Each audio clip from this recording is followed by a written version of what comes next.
Hey guys, Jen Ashton here with you. Today I wanted to make a video about confidence. It's a topic that's been coming up lately with clients of mine, my therapist, friends of mine, partners of mine. So it's just something that I wanted to talk to you about and give you a real world example that just recently happened to me and kind of some tips on building confidence and how you can get better confidence and kind of where it comes from in the first place. Obviously, I am not a therapist, I'm not a counselor, I'm not a psychiatrist. I am a personal trainer, so I am a coach, but it's not like I'm an expert in this area. It's just something that I've personally experienced, and it's something that I want to share and talk to you about today because it seems to be a topic that keeps popping up. So, generally speaking, I would say that I'm a pretty confident person. I would say I'm about a 7 or 8 out of 10 on the confidence scale. And of course, this depends on the topic that we're, discussing or the area that we're talking about. In some areas, I'm not as confident, and then in other areas, I'm more confident. So, I wanted to describe to you a recent event that happened and kind of how I used my current confidence to complete the event, and then also how the event actually gives me more confidence moving forward. So there's going to be some tips that I'm going to share with you here, but there's also going to be some little side notes and side paths as well. I do have a little notebook with me because I wrote some notes so I don't miss anything. But one of the things that I want to start with was my story. So a couple of days ago, I went and did a bike ride. I live in the Okanagan right now. And so I did a bike ride across the border into the US by myself. And kind of to sidestep a little bit and give you a little background on that, this is something that since I've moved to the Okanagan a couple of years ago, that I've wanted to do. It's something that my boyfriend and I had talked about doing. We kind of thought, oh, that'd be fun, that'd be a cool trip. But now I am going through a separation with my partner, and I will be moving back to my home province pretty soon here. So my time here in the Okanagan is limited. And my first little side note is to not wait on other people to do things. If there's something that you want to do in life, do it yourself. Don't wait for others because you may miss the opportunity. And confidence plays a big role in that. So this cross-border bike ride that we had talked about doing, it's not a very big bike ride, but anyways, it was something that we had discussed doing. We never got around to it from one reason to another, and now my time here is limited, and so I decided I was just gonna go and do it myself, and I wasn't gonna wait on anyone else. So to do this bike ride, it took a little bit of confidence to go and do it by myself in the first place. So one of the things when you are trying to gain more confidence for yourself is to give yourself an easy win. So this bike ride, if I would have left from my house, it would have been probably like 120 to 150 kilometers, maybe not that big, maybe about 120 kilometers trip. Now, I could have done that. I've done a trip like that before, but given all the different factors, I didn't feel like doing that this weekend.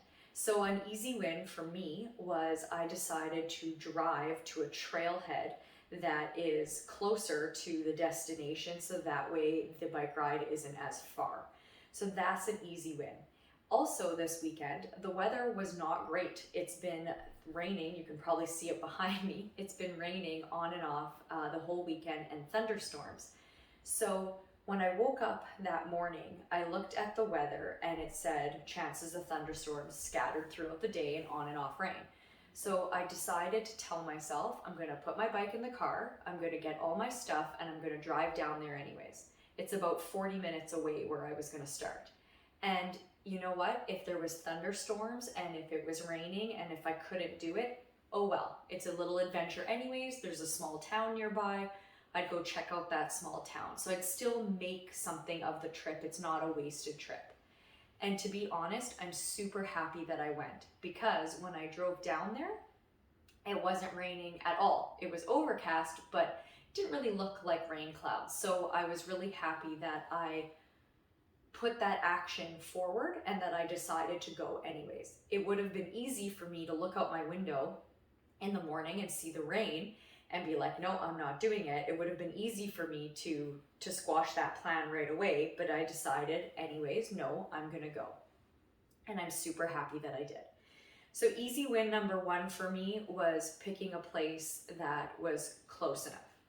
The other way to gain more confidence in yourself is to draw on past experiences. So for this one, it was really big. Okay, a solo bike ride. I've done that before lots of times.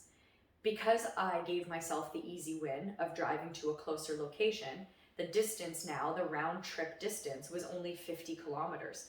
Okay, well, I've done a 50-kilometer bike ride before, and I've done it by myself. It looked like it was gonna rain. Well, I've ridden my bike in the rain before. It's not ideal, but if it rains, oh well. So I packed a rain jacket. I came prepared. Of course, that's another important part, is just being prepared for your conditions. But I packed a rain jacket, and I've ridden in the rain before, so I know I can do that. Okay, well, it's on a highway. So this is where you need to have the confidence in yourself from past experiences. I've ridden my bike on a highway before. But if you get to that question and you're like, ooh, it's on a highway, and you're like, nope, that's it for me, I encourage you to explore that sticking point a little bit. So let's use this example. So if it's on a highway, well, why does that bother you? Okay, well, it's scary. There's lots of cars.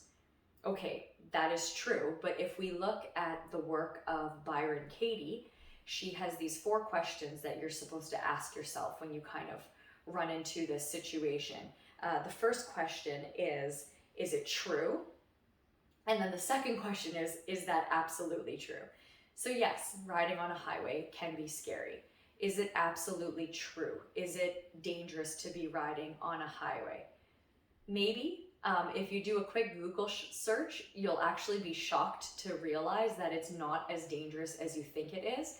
Of course, there is lots of factors that play into this. You want to know how wide the shoulders are, the speed of which the travel of the vehicles, the time of day. I specifically picked my trip on a Sunday of a long weekend because I knew that the highway wouldn't be as busy.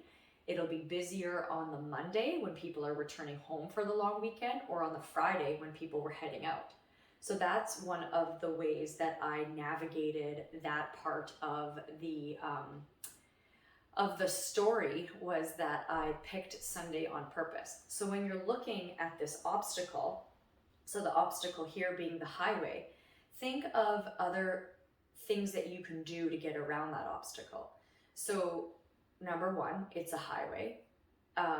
I picked a day that I knew, and time. I went early in the morning. So a Sunday early in the morning that I knew it wouldn't be that busy. The third thing is, okay, let's say you're really scared of riding on a highway. You've never done it before and you don't want to do it. That's okay. You don't have to do it. But let's think, what can you do instead to build your confidence so that you could ride on that highway? Maybe that means going out a week before, a month before, a few months before, for a highway bike ride for a shorter distance on a highway that you're very familiar with. So you get a little bit more comfortable. So then when you reach this milestone again, you know that you've done it in the past, you did it, and you were successful at it, so you're able to do it again. Or maybe in this situation, you're like, nope, it's a highway, I want to do it. I don't have time to go pre-ride another highway. Well, why don't you look at the route? Is there another way that you can do this bike ride without getting onto a highway? So for myself, actually, this is what I did. To be honest, I'm not too afraid of riding on a highway. This particular highway, I've never ridden on it before, but I wasn't too scared. However, if I can make the situation safer, I'm going to do it. So I actually Googled the route beforehand, and I found a bike path for a gravel bike not too far away. So instead of riding my road bike on the highway, I took my gravel bike and I went mostly on back roads. So I came up to an obstacle and I investigated that obstacle and I came up with a different solution for it. And you know what? This is going to be another part of this is be proud of your accomplishments when you get to them. So just that little switch up that I made about taking my gravel bike and riding on a gravel path instead, a back road instead of the main highway. As silly as this sounds, but if you know me personally, I'm not the best Googler, which is pretty funny. You're like, how is it hard to Google? But for me, sometimes it's hard to Google. I just don't know what to ask. So the fact that I did that on my own and I found a route and I downloaded it into my computer, my bike computer, and I uploaded it, like, that's a big deal to me. And I did it all by myself. I didn't have to ask anyone for help. I was able to do it. So I gave myself a pat on the back and I celebrated that small accomplishment. So as you go through these events, I want you to celebrate every single accomplishment that you make, no matter how big or small it was. So when I finished that bike ride, I did cross the border, which I thought was super cool. I've never crossed a border on a bike or by foot before. I brought my passport and it was really easy. I rode down into a small town in the States. I went to a grocery store and I bought some chocolate bars that they don't sell in Canada, and I brought them back up to Canada with me. And I never got rained on. The rain never came. So it was overcast, but the rain never happened. I had my rain jacket just in case. I had my cell phone. I carry a little air horn. So for wildlife, or even if I find myself in a dangerous situation with humans, I could use it as well. I text my sister to let her know where I was going and when I was going to come back. So I did all these basic safety things that you would do. I took tons of pictures. And when I finished that ride, I was really proud of myself. You know, it wasn't the fact that I did a 50-kilometer bike ride into the States that I was proud. I've done 50-kilometer solo bike rides before. I was proud that I wanted to do something. I wanted to ride my bike across the States. I was proud for doing it myself and not waiting on other people. If I was waiting for my previous partner to do it, I wouldn't have had it done. We didn't get to do it while we were together. We're now separating. I'm going to be moving in a few weeks. And so if I wanted to do it, I had to do it by myself. I couldn't wait anymore. And the other thing that I was proud of, and this is kind of a side subject that we can get into on another video. If you know me, you know that I have depression and anxiety. And of course, like most people, at times it's better than others. But in this particular situation, I find that if you can't wait for the motivation to come to you. You have to just take action. So one of the things that I tell my clients all the time, especially with working out and going to the gym and all this sorts of things, is just go. Do not give yourself the time to think about it and to second guess what you're doing and to question it and to get ready and to come up with all these reasons why you can't do it or all these things. There was lots of reasons that day that I didn't have to ride my bike. Like I said, the weather was bad, the trip was far away, I was unfamiliar with going through a border and going through the highway and the terrain. I'd never driven or ridden down there before. It could have been very easily for me to just stay in my house and say I'm not going to do it, and I would wait for somebody else to come and do it with somebody else, or wait and hope that somebody would do it with me one day, or that I would miss the experience. So don't wait for the motivation to come to you. Take action. You have to just do the thing. And I was so proud of myself for doing the thing. So that's another way to create confidence. You're probably thinking like, Jen, this whole story has nothing to do with confidence, but it does. It has a lot to do with confidence. I just finished training a client and I was just telling her that every time you do something that you didn't think you could do, or that you are proud of yourself for doing, whether it's, hey, I did stretches this morning. I did 3 sun salutations this morning. 3 yoga sun salutations. It's not a lot. It took like a minute. I was very proud of myself and I celebrated it. And I said, thank you, Jen, for being good to your body today. We need to speak positively to ourselves, and we need to acknowledge the things that we do and however they turn out. So if I went on this bike ride and it started pouring in thunderstorm and I didn't make it all the way to the border and I had to turn around and come back, oh well, I still did it. I went out and I did something that I was gonna do. I stuck to my word and I did it. Situation may have changed. I might not have completed it the way I wanted it to, but I was proud of the fact that I went out and did it. So then next time when I get into a situation where it might be similar or I can draw similarities, I know that I will be okay. And that's what builds your confidence, is knowing that you have done it before and that you survived and that you were fine and that you got through it, you worked through the problem, and that you are okay.